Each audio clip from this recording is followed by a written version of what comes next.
So my first question is, what are the most critical elements for building a thriving innovation ecosystem in a mid-sized city?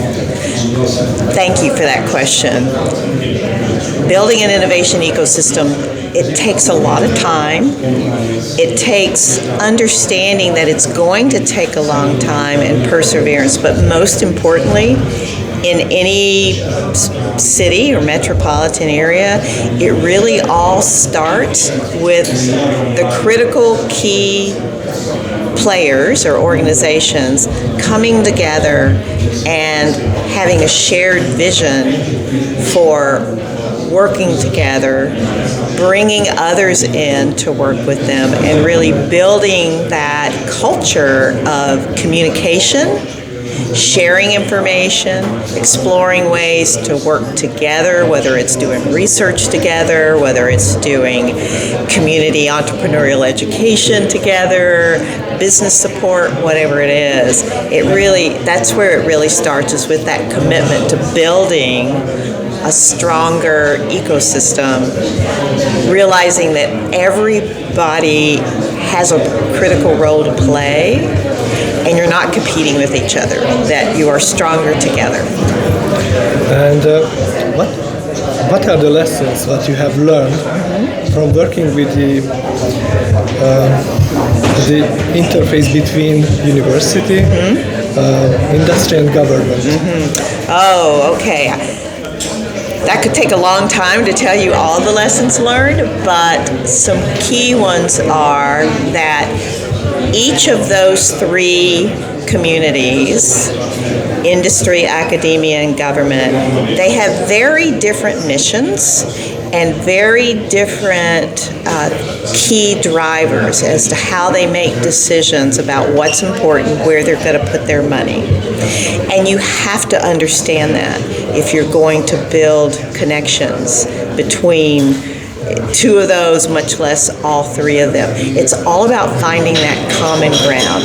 For example, in building a partnership or relationship between a university and a company, you have to find the right faculty at the university that understand the company is in business to successfully sell products and services and make money. The company has to understand that the university's in the business of research and education and developing new knowledge. And you got to be really clear and honest and open, transparent about the timelines and the expectations. It's like any relationship. It's setting correct expectations and that constant communication so that someone's not surprised about the outcome. Same thing if it's a government agency and the university, or a government and the company. It's all about really setting that culture of communication and shared vision and expectation. And how can universities be more effective to commercialize research and support faculty-led ventures? Yes, I love that question. A lot of it all starts inside the university, and that is making sure your faculty know that they have permission to explore what's important to industry and what the problems are in industry, and to work on those problems. Do applied research, for example. Not all faculty want to do that. So you find the ones that do and that want to engage with industry, that want to work with industry, give their students a chance to be exposed to industry. And those faculty are going to build those relationships with companies that want to come to the university, and they'll continue to be engaged with them, because when a company comes to a university to engage in joint research, to help them solve a problem as a company, they're tapping into the brain bank, right? That faculty. They're also, very importantly, wanting to engage with students and expose students to what their company does, because that's their future workforce, right?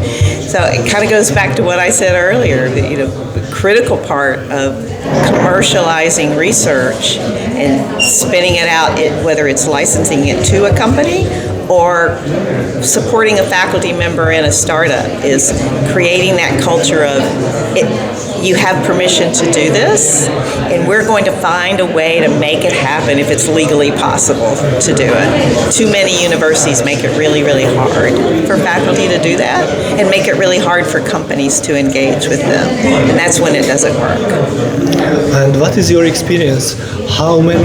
What's the percent actually, those ideas which become successful? It all starts with the faculty member who's doing research, letting the technology transfer office or the equivalent, making sure they're letting that team know that, hey, I think I've developed something, a new discovery that might be useful to industry or to government. Can you help me explore that? And then you need a technology transfer staff that really knows how to do that, to coach the faculty, to educate them, to make good decisions about whether or not to go file for intellectual property, that can help the faculty member reach out to potential companies that might want to license it or continue to sponsor continued research on it. But I think you're hearing a theme from me about communication, right? Because that's where things don't happen. But disclosing it to the tech transfer office, the tech transfer office helping identify companies that might be interested in that and verifying that there's a need in the market, and then working with the faculty member or others at the university to engage those companies and create those partnerships that can help move that innovation forward into hopefully a successful licensing agreement, or helping the faculty member start a company or find an entrepreneur who would like to come license the technology and start a company. There's multiple ways to do commercialization. And what's the percent? What do you think about the ideas? Yeah. Out of 100 ideas, how much can come true, and how much can be successful? It's a small number that ultimately are going to get out into the marketplace, because many innovations, whether it's in academia or whether it's inside a company's own research, a lot of times they're not a significant enough improvement that they're going to be able to be successful commercially, and that's a big part of the process, is to be able to understand that. Thank you. Yes.